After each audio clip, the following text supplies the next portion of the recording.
Alkitab Berita Baik Kejadian 4:39.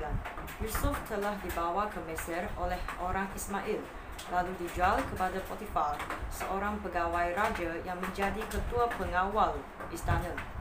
Tuhan menolong Yusuf sehingga dia selalu berjaya dalam segala pekerjaannya. Dia tinggal di rumah tuannya, orang Mesir itu.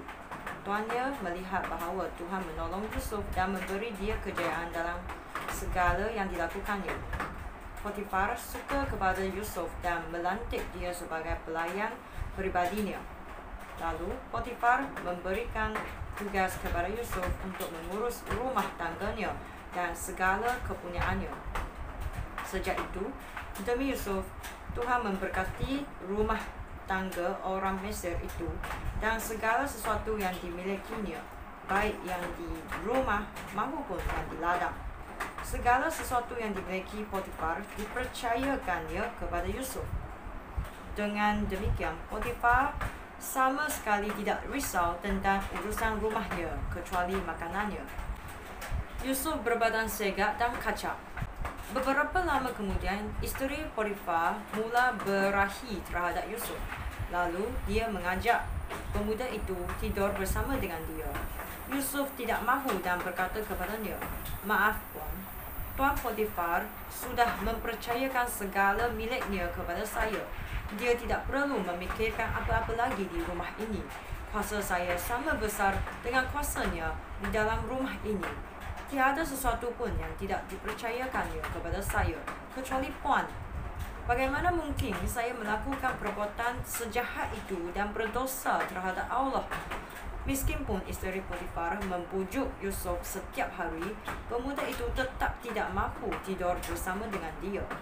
Pada suatu hari, ketika Yusuf masuk ke dalam rumah untuk melakukan pekerjaannya, tiada seorang pelayan pun berada di situ. Kemudian isteri Potifar menarik jubah Yusuf dan berkata, "Marilah kita tidur bersama." Yusuf meronta hingga dapat lepas, lalu lari keluar, tetapi jubahnya tertinggal di tangan perempuan itu.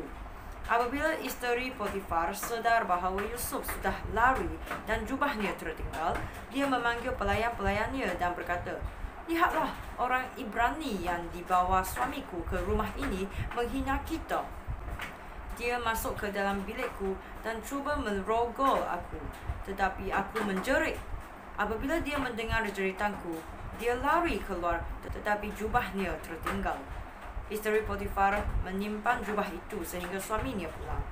Apabila suaminya pulang, dia segera memberitahukan cerita yang sama kepadanya. "Hamba Ibrani itu yang kau bawa ke sini masuk ke dalam bilik untuk menghina aku. Namun, apabila aku menjerit, dia lari keluar tetapi jubahnya tertinggal." Potifar sangat marah. Dia memerintahkan supaya Yusuf segera ditangkap dan dimasukkan ke dalam penjara, tempat orang tahanan raja dikurung. Maka disitulah Yusuf tinggal.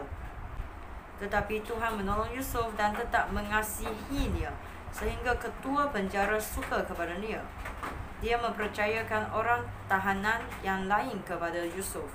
Dia juga memberikan tanggungjawab kepada Yusuf atas segala pekerjaan yang dilakukan di dalam penjara.